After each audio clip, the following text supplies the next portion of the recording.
fiscal, también es compañera, tiene también vinculaciones aquí a la provincia de Castellón, porque estuvo en Castellón trabajando, además de Gandía y Valencia. Ejerce también, o ha ejercido como portavoz en la Fiscalía Provincial de Valencia y también ha ejercido pues, como delegada de la Fiscalía de la sección de Violencia de Género en la Fiscalía de Valencia, entre otras secciones y múltiples funciones que ha tenido en la Fiscalía. Por lo tanto, desde el punto de vista práctico, entiendo que está más que suficientemente garantizado la visión que le pueda poder dar a este tema, al objeto de estas jornadas, y por lo tanto es una magnífica ponente en este sentido.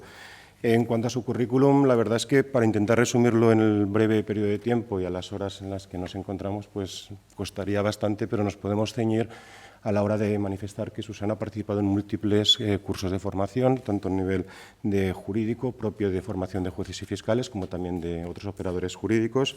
También participa en el grupo de expertos de la Consejería de Sanidad de la Comunidad Valenciana, así como de la Diputación de Valencia, en formación y también en especialización en temas de violencia de género. Ha participado también en la Comisión de Igualdad del Senado, por lo tanto vemos que tiene una gran posibilidad, una gran proyección en cuanto a sus manifestaciones y las cuestiones que nos pueda poner encima de la mesa, porque son cuestiones que han sido debatidas a nivel también parlamentario, por lo tanto nos puede dar esa otra visión. Ha sido también vocal electa del Consejo Fiscal durante el año 2000 y 2001, así como también candidata magistrada del Tribunal Constitucional el año 2017. Dentro de la colaboración que ha tenido tanto la Fiscalía de Valencia como portavoz con los medios de comunicación, también ha colaborado con múltiples medios de comunicación y también pues, a nivel divulgativo, todo hay que decirlo, pues es titular de un blog bastante conocido, no sé si lo conocéis, Con mi toga y mis tacones, mundialmente conocido. Yo a mis alumnos en la facultad siempre les pongo como recursos electrónicos para poder utilizar, pues que accedan al blog, porque así se sentirán también identificados desde el punto de vista práctico. Además de que Susana también de cuando en cuando los compañeros pues, nos pregunta, oye, ¿alguna anécdota para poder tratar algún tema? Pues nos lo dice, entre todos intentamos hacer un batiburrillo y ella le da literatura y hace pues, un artículo que la verdad que si lo podéis leer y podéis acceder al mismo, un poco pues es bastante ilustrativo y bastante bonito y entretenido de leer. También ha tenido diferentes premios dedicados a pues, la actividad literaria, que también tiene la actividad literaria. Y como antes Paz recomendaba libros y recomendaba también pues, material, pues podemos recomendar en este acto un libro denominado Mar de Lija, que además de ser un libro bastante interesante en cuanto al contenido de violencia de género que trata, todo hay que decir que su autora es Susana Gisbert, por lo tanto recomendamos el libro para que lo podáis leer y para que podáis también ilustraros en esta materia desde un punto de vista de novela de ficción, pero que también hace referencia a los objetos en los cuales de violencia de género va a poder tratar ahora Susana en su ponencia. Sin más dilación, dadas las horas que son, pues le cedo la palabra a gustosa a Susana. Seguro que disfrutamos muchísimo y por lo menos nos podremos ilustrar desde el punto de vista práctico sobre la materia que nos es objeto de estas jornadas. Nada más, Susana. Bueno, pues nada, lo primero, por supuesto, dar las gracias por la invitación, dar las gracias a mi compañero, siempre una se siente súper arropada, ¿no? Cuando tiene compañeros y más compañeros como él presentándose. Y bueno, sí que he de decir que aparte de mi vinculación profesional, tengo sangre de Castellón, mi madre es de Almazora y esto hay que decirlo también, ¿no? Hay que hacer patria. Bueno, pues ya no voy a decir mucho más sobre esto, voy a intentar hacer un resumen de lo que pensaba decir, pero bueno, seguro que nos entendemos. Por eso, este es el planteamiento. Veréis que, bueno, pretendía hablar de muchas cosas y hablaré de algunas de ellas, pero quiero centrarme sobre todo en la parte de jurisprudencia, en la parte que no ha dicho Paz, que me ha pisado gran parte, pero bueno, es de lo que se trata, ¿no? Se supone que lo hemos buscado muy bien, si hemos coincidido es que hemos sido muy, muy, muy acertadas en la búsqueda, ¿no? Y siempre coincidimos. La verdad es que pensaba que se le iba a echar la gente al cuello, pero yo la hubiera defendido, porque muchas cosas coinciden. Y bueno, también un poquito de publicidad, que a mí el tema de publicidad sexista me gusta especialmente y bueno, pues puedo hablar un poquito de él. Vamos a lo que vamos. Simplemente, no me voy a enrollar, pero siempre me gusta empezar hablando de las mujeres que nos precedieron. Esto no pasa en las conferencias que dan hombres, porque no tienen que hablar de los hombres que les precedieron, porque se pasarían todo el día, pero nosotros no nos queda otro remedio que reivindicarnos. Entonces, bueno, y además es importante decir que la primera abogada de España era de la Comunidad Valenciana, porque todo el mundo dice que era Victoria Kent, pero no era Victoria Kent, era Ascensión Chiribella, y está bien que lo sepamos, en 1922. Ahora me dirá alguien, no, fue no sé quién, pero...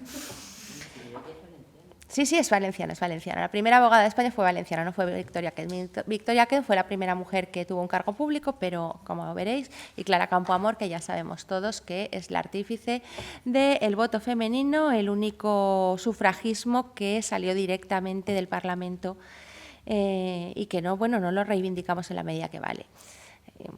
Y bueno, por supuesto, Concepción Arenal. No me voy a enrollar más con este momento histórico, que me ha durado 1 minuto y creo que no está mal. El acceso de las mujeres también es muy importante para que entendamos la perspectiva de género, cómo llegamos nosotras, las mujeres, a las carreras judicial y fiscal, porque la gente no lo sabe, y a mí no me lo enseñaron ni en la carrera ni en la oposición, que no pudimos acceder hasta legalmente el 28 de diciembre, repito, el 28 de diciembre, fijaos si hay fechas al año para poner justamente esa, de 1966. Y además, lo curioso del caso es que no era solo la ley, sino la explicación que daba. Decía en algún sitio, no es que las mujeres, bueno, estas eran excepciones a la ley del 61, que era el acceso de todas las mujeres a todas las profesiones, y aún estábamos exceptuadas. ¿Por qué estábamos exceptuadas? Pues porque decía esto. La excepción respondió, sin duda, no a la idea de una falta de capacidad o responsabilidad, sino más bien a una protección de sus sentimientos. ¿Por qué traigo esto? Porque estamos en un sistema donde, aun cuando nos dejan entrar, somos súper buenos y os vamos a dejar pasar, pero os estamos contando que no sois iguales, no nos vendáis una moto. Y bueno, ese sistema es el que ha seguido, porque bueno, estamos ahí, pero como sabéis, a pesar de que tanto en la carrera judicial como en la fiscal rondamos el 60% de jueces y de fiscales mujeres, pues en la cúpula se invierte la pirámide y hay como un 60 y muchos % de hombres y un 30 y poco de mujeres, ¿no? No voy a ponerlo concreto porque va cambiando.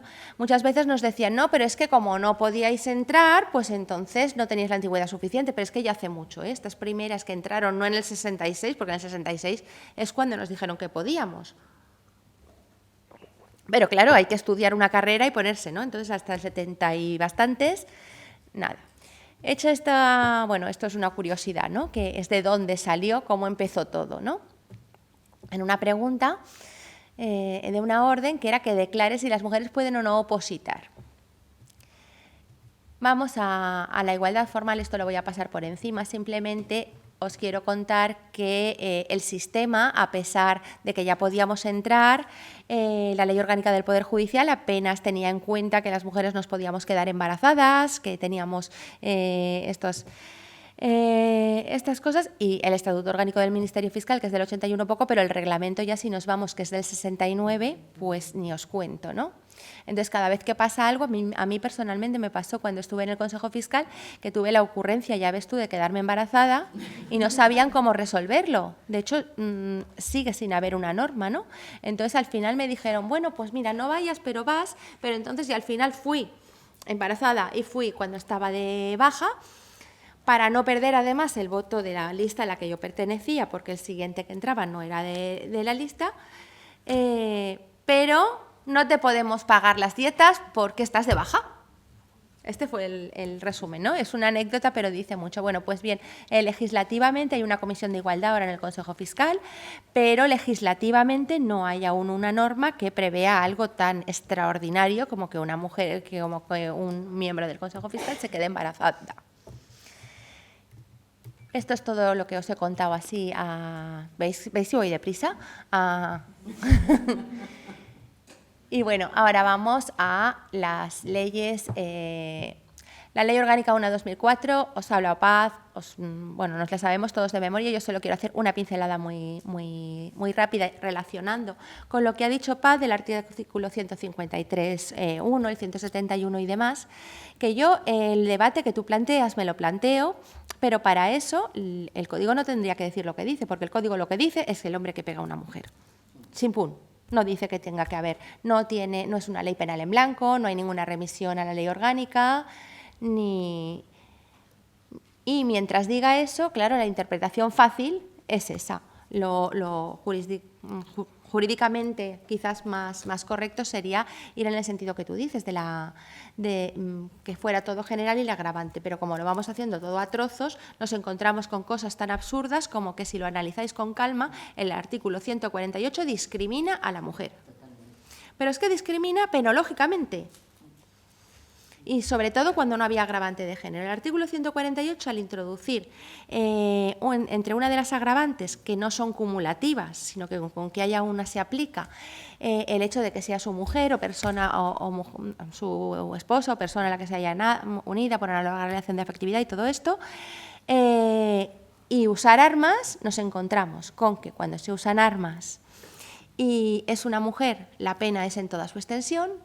Y cuando estamos hablando de un hombre, como no hay agravante específica, se usan armas y además teníamos la agravante de parentesco, ahora tenemos la de género, pero tenemos que probar qué es el género. Y ahora entraré también en este tema del género, que ahí creo yo que hay un artículo muy interesante, por cierto, Paz. ¿Qué pasa con la agravante de género? Pues la agravante de género resulta que hubo una discusión parlamentaria, si yo no estoy mal informada, que pretendía ponerla como una agravante específica. Esto es, no dentro del número 4 del artículo 22, sino como una agravante específica. Y entonces, bueno, pues que fuera, en realidad, como decía el Convenio de Estambul, que habla de género, pero no de una motivación. Al meterla donde están los delitos de la agravante de odio, que habla de la motivación. Entonces, ¿qué pasa con el que pega a su mujer? Porque es su mujer y por dominación, pero además no es eso lo que quiero decir, lo que le mueve a hacerlo, a lo mejor no es eso. Entonces tienes que probar que está motivado, porque además al meterlo en el 22.4 teníamos toda una jurisprudencia que ya venía respecto de los delitos de odio que exigía claramente que pruebes la motivación. Con lo cual tenemos ahí un galimatías que si nos vamos a la jurisprudencia del 22.4, que es lo que tendríamos que aplicar, estamos teniendo que probar una motivación en vez de hacerlo de la otra manera, que se haga directamente, que se discrimine por razón de género, que no sea la motivación. Quiero decir, no estoy propugnando que vayamos a un derecho objetivo de por qué sea mujer. No, probemos que es una discriminación por género, pero no la motivación principal, que es lo que exige el precepto. Y ahí pues tenemos otro de esos enganches extraños que se meten pues de la manera que se meten, cuando hubiera sido, yo creo, yo soy práctica del derecho, no teórica, pero pensar pienso. A veces pues con más o menos acierto, pero pensar pienso. Entonces creo que era una ocasión estupenda para redondear el sistema y, sin embargo, como vamos metiendo parches, trozos y pedacitos, al final pues nos pasan las cosas que nos pasan, que hay cosas que quedan pues eso tan absurdas como que el 148, por lo menos antes del agravante de género, resulta que al final el hombre que mataba, que lesionaba con armas a su mujer, podía tener una pena inferior que la mujer que lo hacía a su marido. Otra de las antinomias era la del 153, cuando nos decían, hubo una época que la jurisprudencia, no sé si la recordáis, exigía que se probara esa dominación.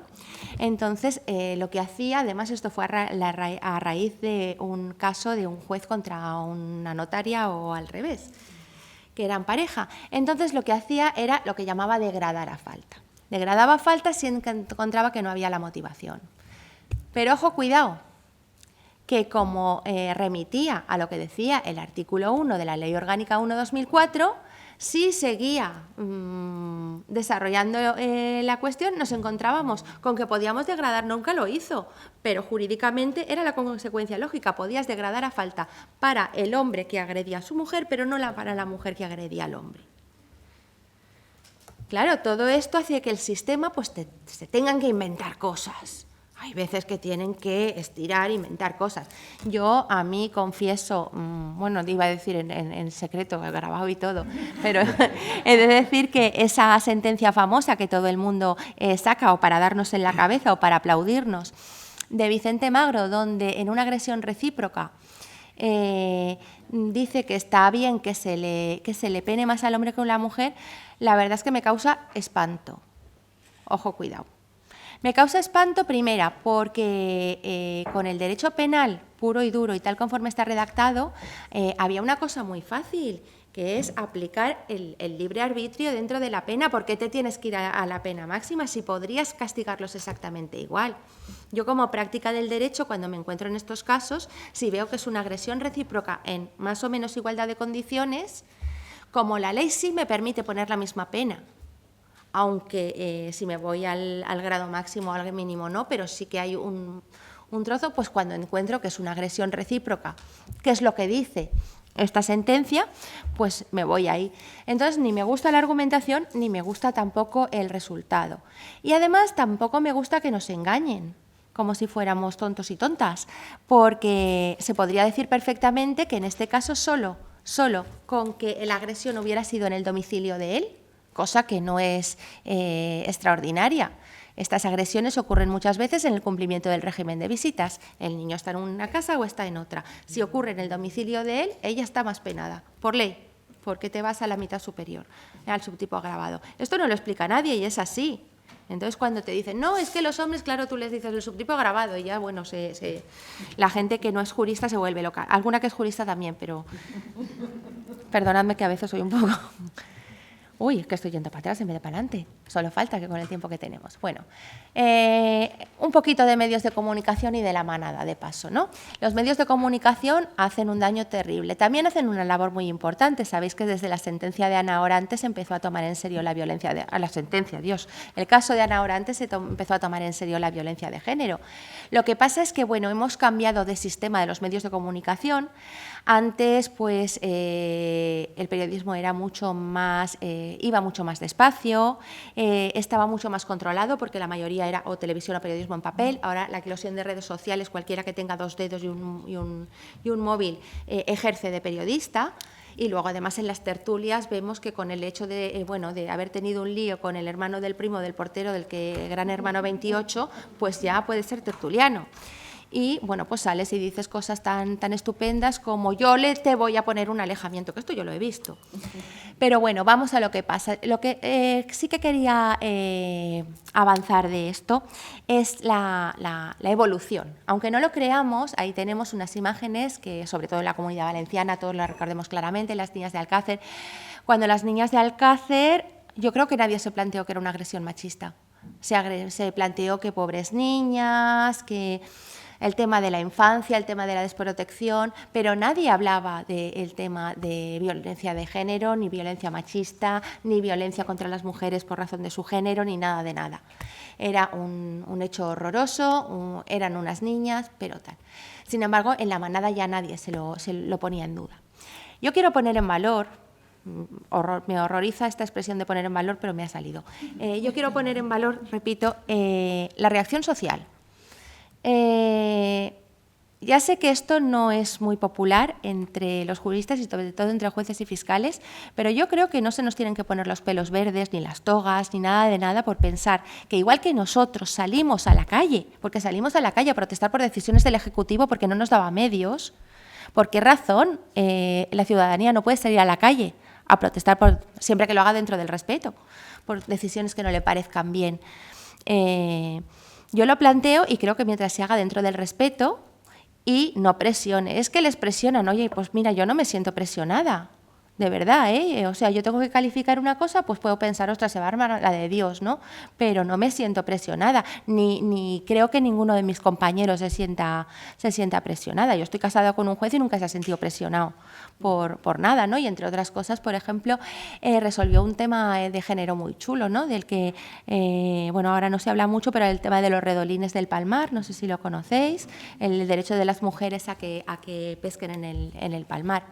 Bueno, pues volviendo a la sentencia de la manada, de esta, como todos nos la sabemos muy bien, solo quiero tener en cuenta como que la evolución de la sociedad es una sentencia que resume muy bien cómo hemos evolucionado. Nos vamos desde una primera sentencia que decide que es abuso y no violación, pero hay un voto discrepante que además con un lenguaje, a mi entender, absolutamente improcedente, dice que no es nada. Pasamos a un segundo estadio, en muy poco tiempo, claro, donde sigue siendo abuso, pero ya quien discrepa no es para abajo, sino para arriba, para decir que es violación, y ya nos vamos al Tribunal Supremo, que truca y dice que además de que es violación, si hubieran acusado de más, hubiera castigado más. Vamos a ver, esto era una chulería. Y lo digo como lo pienso. Si la pobre fiscal en su momento se le ocurre pedir la prisión diciendo que hay 12 violaciones, vamos, se la comen con patatas y le dicen de todo. Lo que pasa es que, bueno, oye, a un tribunal decir que el fiscal tenía desde el principio la razón le cuesta, ¿eh? Esto, mi compañero lo va a decir, ¿a qué les cuesta? A los jueces les cuesta. Pero además, tampoco era ninguna idea nueva la de pensar que eran cooperadores necesarios de una violación todos los que habían intervenido. Esto cuando yo estudiaba la oposición y la carrera ya se decía y estaba descartado. Que me vienen diciendo ahora. Pero bueno, es una cosa a tener en cuenta. No está mal que se piense. Pero a mí me hubiera gustado más que dijeran que el fiscal tenía razón desde el principio. Bueno, en los medios de comunicación simplemente pues unas pinceladas. Yo como he sido portavoz mucho tiempo y como me encanta, pues siempre los saco a colación. Pero creo que es importante saber cómo nos presentamos a la sociedad. Yo creo que hay que cambiar por completo el chip. Jueces y fiscales no podemos estar en nuestra torre de cristal porque la justicia, lo dice la Constitución, el 125, emana del pueblo. No es una concesión graciosa que nos den a quienes hemos sido tocados por los dioses. Y entonces se tienen que dictar las cosas para que la gente las entienda. Otra cosa es que, bueno, pues puedan explicarla, pero no podemos ir buscando esa lejanía, ¿no? Yo creo que tenemos que cambiar. Tampoco hace falta pasarse, que a veces también pasa, ¿no? Pero tenemos distintas maneras de verlo, ¿no? Condenados, eso es tenemos ahí una información totalmente objetiva. Y luego, lo de un error en la distribución de la sentencia deja al descubierto la identidad de la víctima de la manada. Vamos a ver, ¿esto es necesario? ¿Qué pasa? ¿Que por si alguien no se había enterado era para que la busque? Y ahí tenemos, pues eso, la objetiva, si te hemos contado las reacciones de la sentencia de la manada, pues bueno.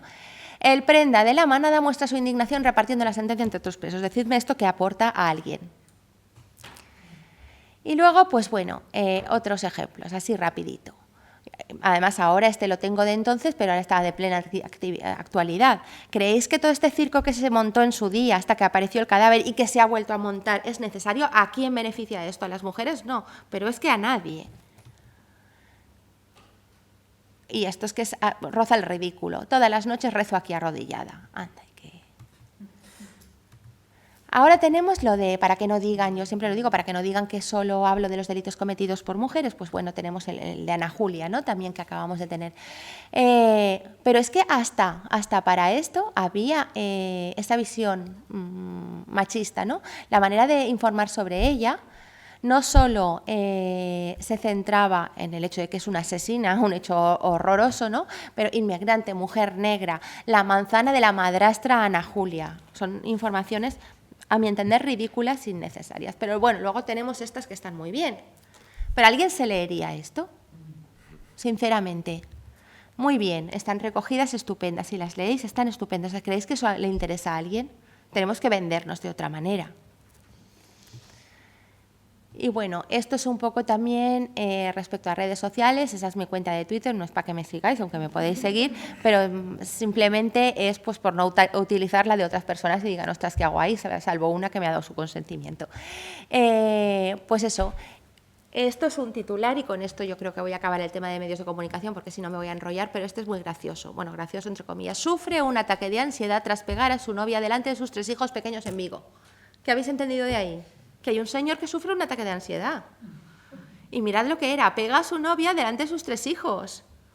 Esto fue una cosa que, bueno, en redes la sacamos y la verdad es que los periódicos cambian su titular y todo. A mí al principio me pasmaba, pero de repente dices, ostras, yo hago estas cosas y bueno, pues esto, ¿qué quiero decir con esto? Pues que nos queda mucho camino y el camino no solo está la pelota no solo está en nuestro tejado, pero sí que como ciudadanos, como ciudadanas y como juristas muchas veces nuestra obligación es hacer algo más que esto tan viejuno de que los jueces expresan por sus sentencias.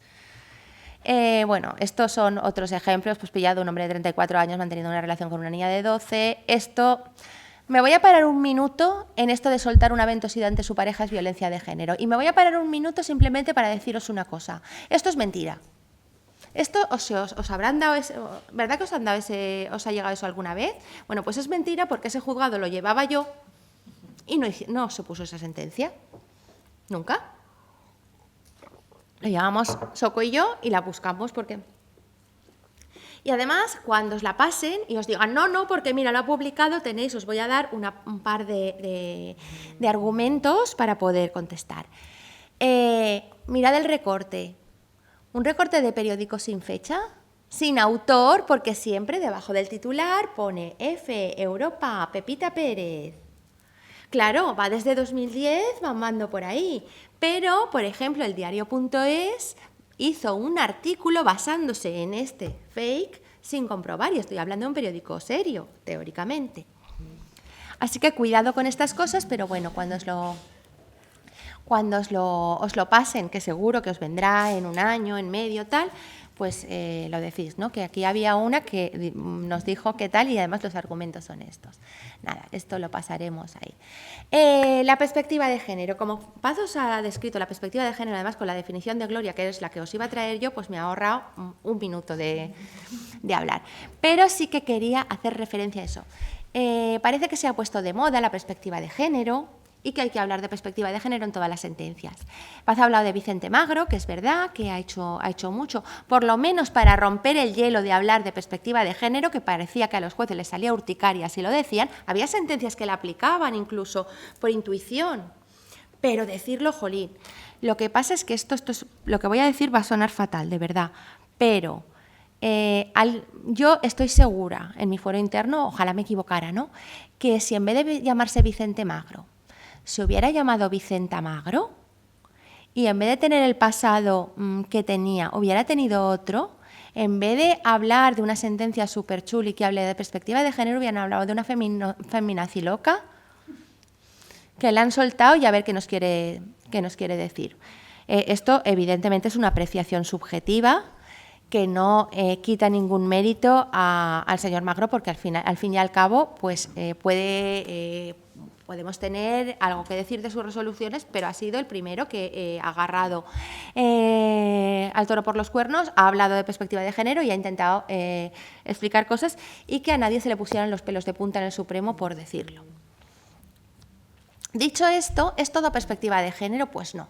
No se puede hablar de la perspectiva de género como esto está de moda y vamos a decirlo. Y ha habido una época en que las notas de prensa del Consejo General del Poder Judicial y, por tanto, lo que nos transmitían, se ve que alguien les había dicho, esto hay que decirlo, caiga quien caiga, y aquí tenemos un ejemplo. El Supremo fija que un tocamiento no consentido es abuso sexual. Vamos a ver, esto no lo fija el Supremo, esto lo dice el Código Penal de toda la vida. El Tribunal Supremo obliga a imponer orden de alejamiento por maltrato, aunque no haya lesiones. Tampoco, el Tribunal Supremo no obliga a nada. El Tribunal Supremo lo que hace es decirle a un juez que no lo había puesto, pese a que lo dice el Código, que lo tiene que poner. Pero esto lo decía el Código, entonces no hay ninguna perspectiva de género ahí, hay una aplicación monda y lironda del Código Penal. Y esta es una que pasa al revés. ¿Es que en el ensañamiento no aplicó la perspectiva de género? Pues simplemente este pobre juez que dictó esta sentencia se comió el premio a la peor sentencia de género, cuando en realidad era una aplicación de la doctrina del ensañamiento de toda la vida. Como en la primera puñalada se murió, el hecho de darle 36 luego no era ensañamiento. Pero depende de cómo diga las cosas. Bueno, en las redes sociales esto voy a pasar porque me voy a ir a las sentencias, que esto es muy... Algunos supuestos. Pues bueno, tenemos el caso de Ángela González Carreño, que todos lo conocemos, y si no es en el que la ONU nos tiró de las orejas, porque a la hija de esta mujer la mataron cuando estaban cumpliéndose el régimen de visitas. Sí que he de decir que la lástima de este tema es que cuando se resolvió ya habíamos hecho incluso las cosas que decía la ONU que hiciéramos, como hacer juzgados y la especialización. Pero sí que es verdad que aún con esa sentencia, con esa resolución de la ONU intentando hacerla valer a los tribunales españoles, le costó un par de veces más. La sentencia de 24 de mayo del 18, de la que ha hablado Paz, es la que alude por primera vez a la perspectiva de género. La agravante de género se aplicó por primera vez en la Audiencia Provincial de Asturias el 20 de enero del 17, la segunda vez se aplicó en Valencia, esto no, también lo voy a decir porque quiero. Y el Tribunal Superior de Justicia de Canarias, es una sentencia de la que exponente Gloria Pollatos, habla de la técnica de juzgar con perspectiva de género y además lo hace en el ámbito laboral. Parece que cuando hablamos de perspectiva de género estamos hablando de violencia de género y hay muchas más maneras de hablar de perspectiva de género, como veremos. Como esta es de Victoria Rosell y es el de los productos de aseo en las CIES. Para una cosa tan sencilla como para entender que las mujeres necesitamos compresas y tampones y los hombres no. Se entendía que la igualdad real era que si las mujeres se gastan 50 euros, hay que gastar 50 euros en mujeres y 50 en hombres de productos de aseo. Claro, a ellos o les dabas un montón de jabón de afeitar. Bueno, pues hasta para esto hubo que hacerlo. Aquí tenéis, nada, esto es un párrafo de la sentencia de 24 de mayo, de la que ha hablado Paz, y simplemente, pues bueno, hace referencia a que el quid de la cuestión de esta sentencia es la interpretación de la alevosía. Lo que hace es entender que esa situación de indefensión propia de la alevosía que conocemos todos, de estar indefenso por ser un niño, por disparar por la espalda, entiende que ese estado de pánico en que se encuentra una mujer que está siendo maltratada constantemente es una indefensión comparable a estas otras y que se puede aplicar la agravante de alevosía y por tanto convertir en asesinato lo que era homicidio.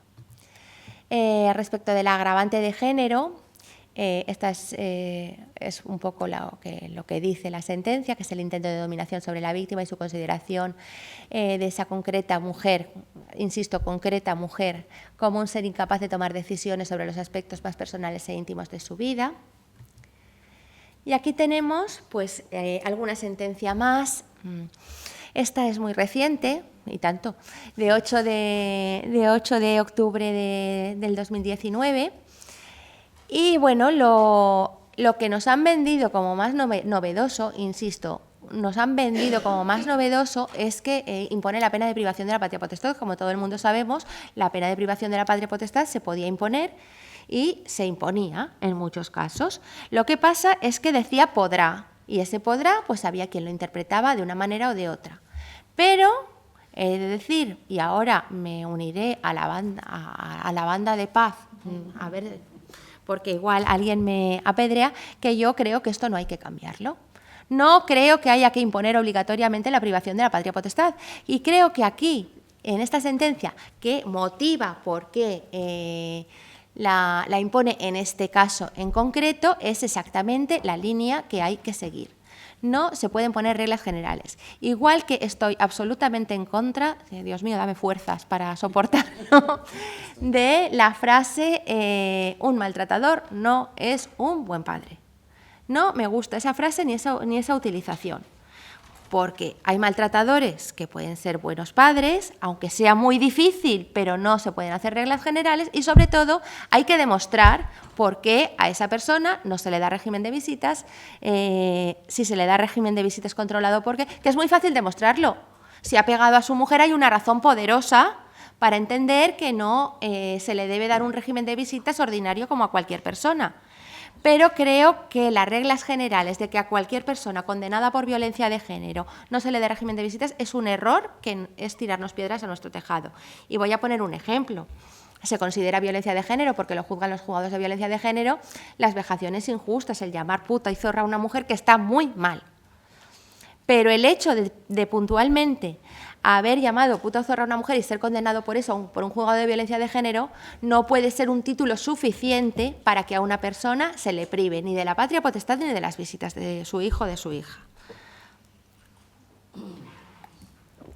Y a lo mejor pues esto no es popular o no es adecuado o me quitan el carnet de feminista o alguna cosa de estas. Pero es así.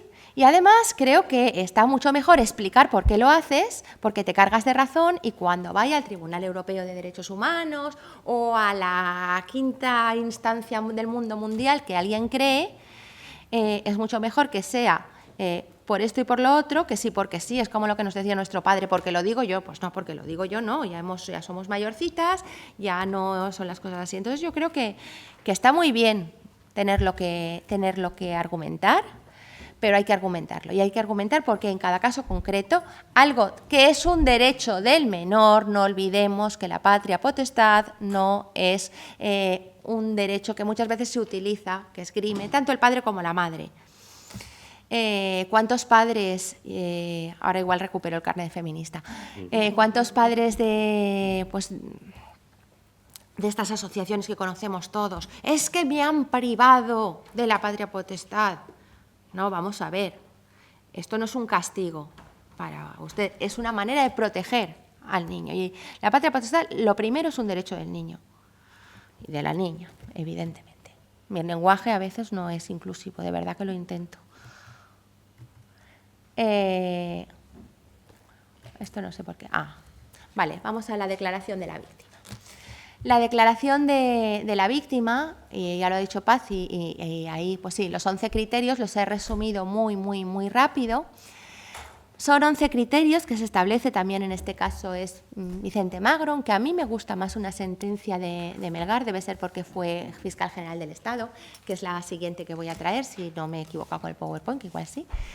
Y establece 11 criterios que debe reunir el testimonio: concreción del relato, claridad expositiva, lenguaje gestual, seriedad expositiva, expresividad descriptiva en el relato, ausencia de contradicciones, ausencia de lagunas que lleven a dudas, declaración no fragmentada, no ocultamiento de datos y consignación de lo que beneficia y lo que perjudica. He de decir que este resumen es mío, esto no es un trozo de la sentencia.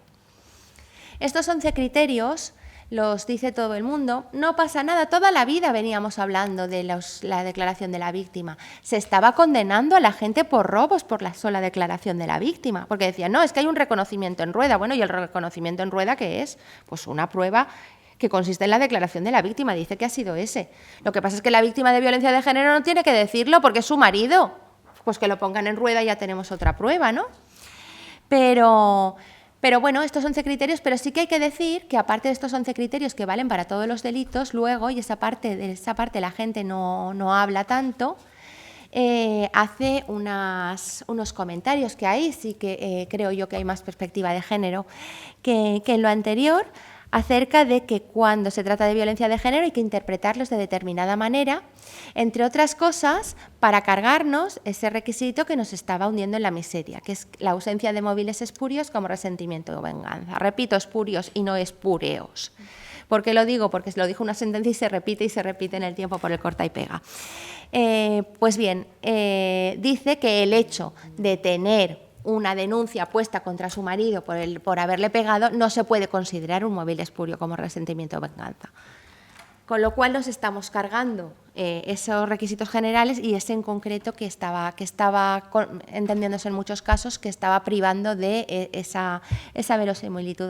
Y también se refiere a los cambios esos cambios entre una declaración y otra, que son mucho más comprensibles en una mujer que ha sido maltratada toda su vida y que está en una situación anímica tremenda, que en cualquier persona que ha sido víctima eventual de un delito como quien le han atracado por la calle. Bien, esta es la otra sentencia de que os hablaba, ¿no? Este es de Eduardo de Porres, hay otra de Melgar que también está muy bien. Esta de 24 de julio pues habla de 3 bloques, que son la credibilidad subjetiva, la credibilidad objetiva y la persistencia en la incriminación. En estos 3 bloques introduce cada uno de estas cosas que Magro pone ordenadas. A mí me gusta más por más sistemática, pero bueno, en realidad estas sentencias no hacen más que abundar en una doctrina que existía, vamos, desde que yo estudiaba la facultad, incluso antes, pero que, como se ha dicho antes con el terrorismo, entonces nadie discutía, porque para la señora o el señor que le habían atracado no la discutía nadie, y de repente, cuando se trata de delitos contra la mujer por el hecho de ser mujer, todo es discutible. Y yo creo que tu comentario de antes iba en esa vía, ¿no? Que cosas que nadie ponía en tela de juicio, de repente se ponen en tela de juicio ahora y por esto.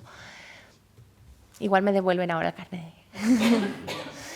Bueno, esto simplemente es una referencia a estos hechos que, bueno, pues no podemos olvidar que el Código Penal no ha cambiado y que aunque digan en el telediario que la ley valenciana o que la ley tal considera víctimas de violencia de género a los hijos y a las hijas de las mujeres que han sido maltratadas, el Código Penal sigue sin considerarlo y no son competencia del juzgado de violencia sobre la mujer.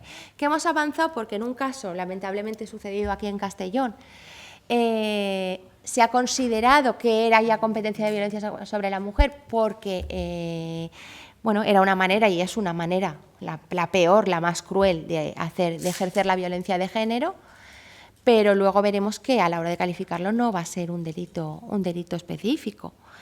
Y además esto ya había pasado en el caso Bretón y nadie se lo había planteado. Afortunadamente, pues vamos avanzando y aunque parezca que no, pues una cosa que nadie, es lo mismo que decía de lo de Alcácer, una cosa que nadie se había planteado antes, ahora sí la hace. Voy fenomenal de tiempo, que lo sepáis. Bueno, un poco de publicidad. Simplemente esto es para visualmente ver la diferencia entre un mismo producto para niños y para niñas. Ese texto, aunque os parezca del año del catapún, es de hace apenas 3 o 4 años y aún está en internet, me niego a leerlo. El mismo producto para hombres y para mujeres. Y aquí os traigo, esto es un poco hacer de umbral, voy a hablaros de mi libro, pero es que me gusta mucho. La publicidad sexista. Cuando hablamos de perspectiva de género pensamos en la jurisdicción penal y yo ya sé que antes os han hablado, ¿no? ¿Os han hablado de publicidad sexista? No. ¿No? Vale. Pues aunque no sea penal, yo creo que era importante traerlo. Este es el caso de Cementos La Unión, no sé si lo conocéis. Lo llevé yo, por eso he dicho que voy a hablar de umbralismo con otro compañero, ¿no? Pero aquí la cosa era que, bueno, a nadie se le había ocurrido ni siquiera dar traslado al Ministerio Fiscal, porque, bueno, era un tema de mercantil, de competencia desleal y ya está. Y un compañero y yo, pues dijimos, pues oye, vamos a esto. Y al final no nos dio el juez de lo mercantil la razón, pero sí nos la dio la audiencia. Y ahí, además, como la audiencia de Valencia corrió más, nos adelantamos a Málaga, que era la primera que había empezado con el calendario de Ryanair. Bueno, pues es un ejemplo de que desde otras vías, ¿no?, se puede hacer y esto pues lo empezamos. Luego la verdad es que como el hecho de oír la palabra fiscal o de leerla asusta a todo el mundo, abrimos unas preprocesales contra Bankia y contra SIS Rentacar y tal, y simplemente con citarlos en fiscalía lo retiraron todo y todo, o sea, nos cargamos la campaña de Bankia. Pero bueno, pues se pueden hacer estas cosas, ¿no? Hay veces que te miran pues como si te hubieran salido 2 cuernos verdes, pero son ejemplos de aplicar la perspectiva de género sin necesidad de estar hablando ni de violencia de género ni demás. El lenguaje inclusivo, simplemente os voy a hablar porque no me puedo resistir. Bueno, esto por fin se consiguió, ¿no? Que se quedara en ese uso coloquial. Y además ahora creo que ya se ha quitado, ¿no?, después de lo que se hizo, pero bueno, todavía se hablaba de jueza hasta hace nada como mujer del juez y de fiscala como mujer del fiscal. Ya sabéis, ¿no?, lo que pasó con esto, no me voy a enrollar, pero sí os voy a traer esto. Aquí mi compañero seguro que sabe lo que es. Esos son los modelos que estamos usando en fiscalía. Oye, no cuesta nada bárralo y tal. Pero es que además yo siempre lo cambio y hay muchos compañeros y compañeras que me dicen, hija, ¿y para qué te entretienes? Y yo creo que hay que visibilizar las cosas, ¿no? Y esto es para quienes dicen, es que ahora todo el lenguaje inclusivo, todo esto es un invento. ¿Sabéis de dónde es esto, no? Es el Cantar de Miocid. Y habla de mujeres y varones y de burgueses y burguesas. Con lo cual también pues munición para quien dice esas cosas que dicen. Feminismo y machismo, y yo creo que en este foro no hace falta que os insista mucho, pero sí que me gusta decir la frase de que el feminismo lucha contra lo que el machismo nos quita, que creo que es muy gráfica. Esto es lo que hicieron con... Y ahora nos vamos a perspectivas de futuro. Esto es lo que se repite año tras año. Si lo pusiéramos en blanco y negro nos saldría igual, pero como soy una persona optimista no voy a acabar con esta imagen, sino con esta, que es mucho más bonita. Como veréis, esto es la apertura del año judicial hace apenas un par de días y además las importantes son las mujeres, ¿eh? O sea, quiero decir, ahí es mujer la presidenta. Somos la única comunidad autónoma donde la presidenta del Tribunal Superior de Justicia, la fiscal superior, son mujeres. Y la secretaria de Gobierno son mujeres, pero es que además tenemos una presidenta de la Audiencia Provincial de Valencia, mujer. Y los otros dos no están en la cúpula. Quiero decir, son el resto de personas que tienen que estar en la apertura del año judicial, pero la cúpula justamente son ellas. Hubiera quedado más bonita la foto si no hubieran salido solo mujeres, pero bueno, también hay que dar entrada a todo el mundo. Bueno, es lo que dice el reglamento, que tiene que constituirse la mesa, pero la cúpula, tanto en la carrera de letrados de la Administración de Justicia, que me cuesta aún, en la carrera fiscal y en la carrera judicial, en la Comunidad Valenciana somos mujeres. Así que vamos a tomar la bandera de este papel de pioneras que se ve en la práctica y vamos a ello. No he infringido ningún derecho porque esa es mi hija de pequeña, ya es mayor de edad y me deja usarlo. Y como veréis, he cumplido con el tiempo. Pues nada, muchas gracias, Susana, y ciertamente has cumplido escrupulosamente con el tiempo pactado. Espero que con el contenido también. Por mi parte creo que sí. Creo que hay alguna pregunta.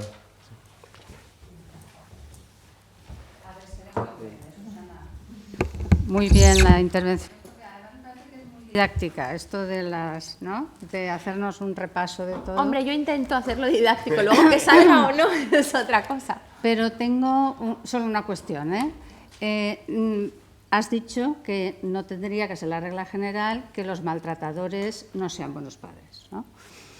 Y claro, eso no es cuestión de etiquetas, da igual el tema de una cosa y otra, pero un poco razonando, ¿no sería que la regla general es que los maltratadores son malos padres y el que no lo sea tendría que demostrarlo? Un poco bueno, pues como la quizás inversión de la carga de la prueba, porque claro, sí, bueno, el principio general es si un hombre le pega a su mujer delante de sus hijos, eso chirría un poco. Luego tendría que demostrar que es buen padre.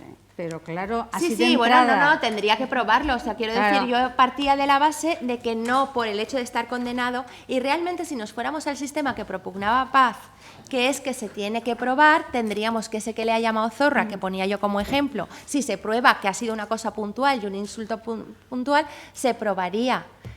Pero claro, cuando vienen estigmatizados, y ya sé que esta palabra es horrible, pero vienen condenados porque a día de hoy el Código Penal es subjetivo por una sentencia condenatoria del Juzgado de Violencia sobre la Mujer, lo que yo quería decir es que la sentencia del Juzgado de Violencia sobre la Mujer no puede ser un título ejecutivo para privar a nadie automáticamente de la patria potestad. Un poco la idea era esa. Pero sí un poco representaría esa regla general. Es que huimos mucho. Por supuesto, si una persona es un maltratador, condenado y probado que es maltratador, no puede ser un buen padre. Es que el derecho es eso, el derecho son reglas, ¿no? Sí, sí. Entonces, claro, lo que pasa es que habría que irse a un punto anterior. ¿A quién consideramos maltratador? Claro, hay que definir si hubiéramos definido bien el concepto de maltratador y está definido y probado que es un maltratador, entonces, por supuesto, la consecuencia sí sería que no es un buen padre.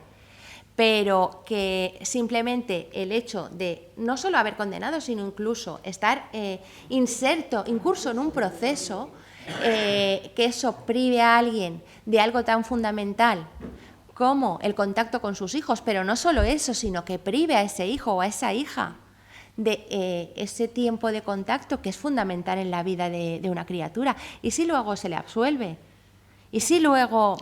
Sí, pero tendría pero que demostrar. Creo que vamos en el mismo camino, lo que pasa es que depende del punto de cómo lo enfoques, de que nos pongamos. Si está probado que es un maltratador, con todo, o sea, con todo el peso de la palabra y del concepto maltratador, cualquier persona que maltrate, no a su mujer, a otro, a priori no va a ser un buen padre. Si encima a quien maltrata es a la madre de esas criaturas, evidentemente no lo va a ser. Pero cuando he dicho esta frase me refería a eso, que ese simplismo de porque ha ido al juzgado de violencia sobre la mujer y porque aún se está conociendo un asunto, automáticamente creo que es muy, muy peligroso, y que es muy peligroso incluso para nosotras, ¿no? porque si luego sale mal, y sale mal quiero decir, si esa persona se le absuelve y luego se prueba que se han causado perjuicios irreparables a esa criatura, la munición que estamos dando al enemigo es tremenda, ¿no? Y yo con Paz creo que tenemos que ir armadas y pertrechadas de todo tipo de argumentos de peso para que no nos puedan soplar nada. Es el tema de ser mujer y que sean cosas relativas a las mujeres, porque muchas veces cuando se trata de derechos que siempre han tenido los hombres, no tienen que probar nada ni tienen que estar cargados de razón y se equivocan y dicen, pues mira, rectificar es de sabios o el que tiene boca se equivoca. Pero pues a nosotras nos toca esto, pues si nos toca esto y lo podemos hacer, adelante, que capaces somos.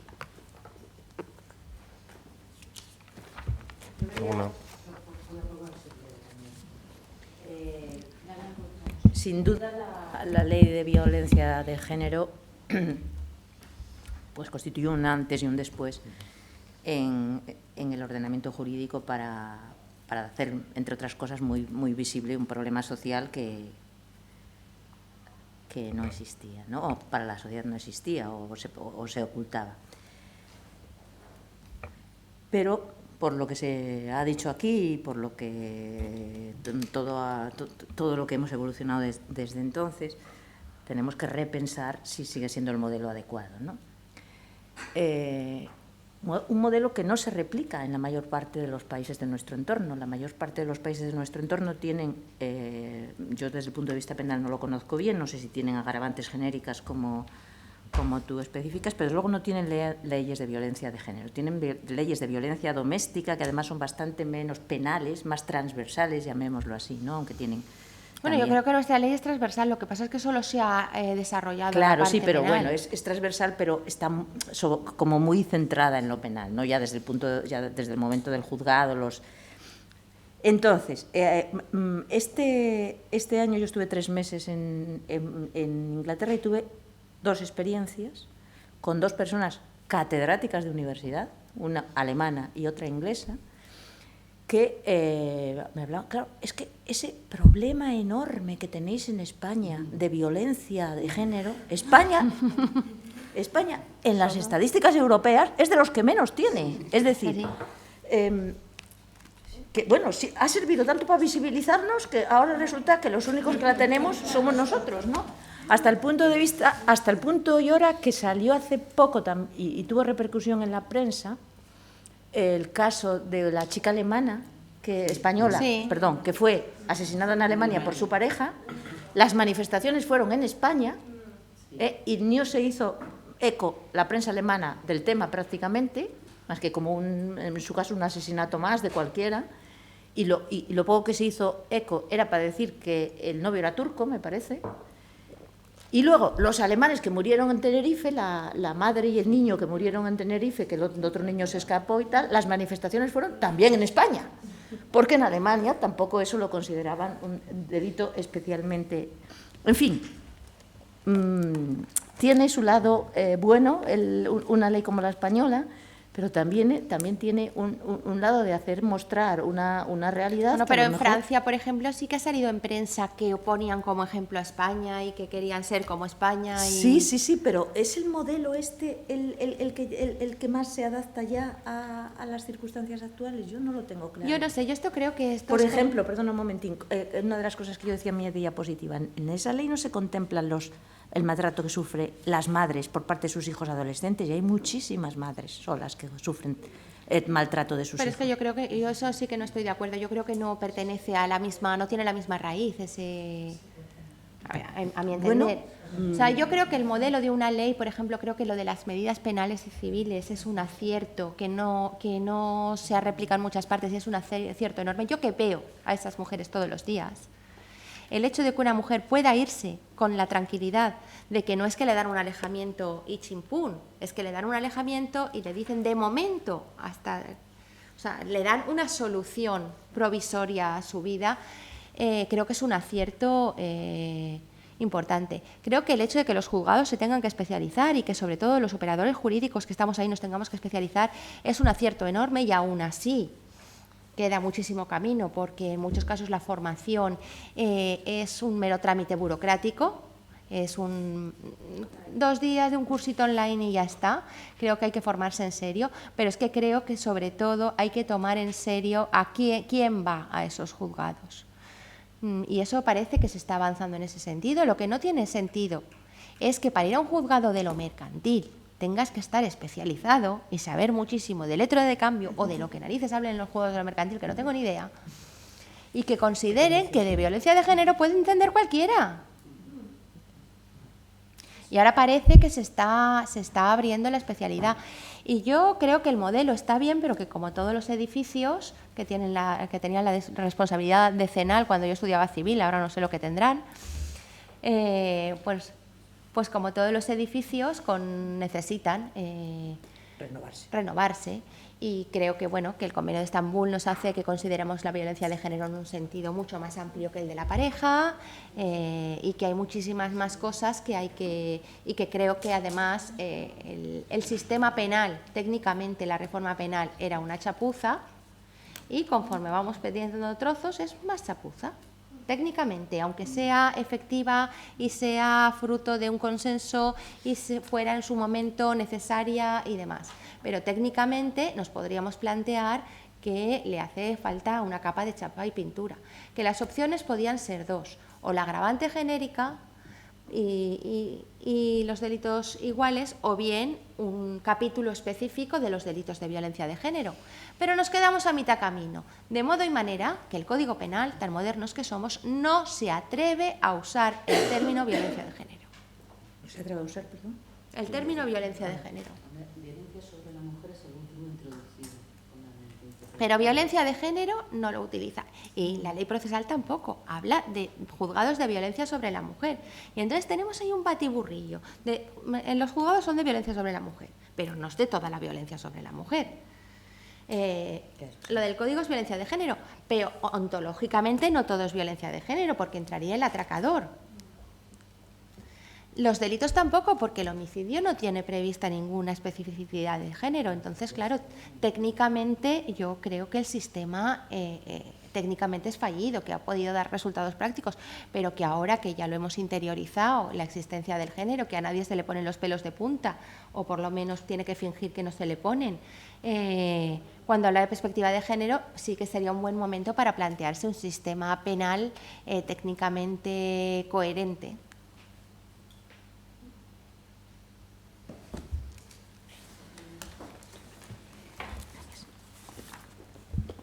¿Alguna pregunta más? Si no hay ninguna pregunta, pues nada, agradecer a Susana su participación y la magnífica exposición que ha realizado del tema, y se da por finalizado el acto. Muchas gracias.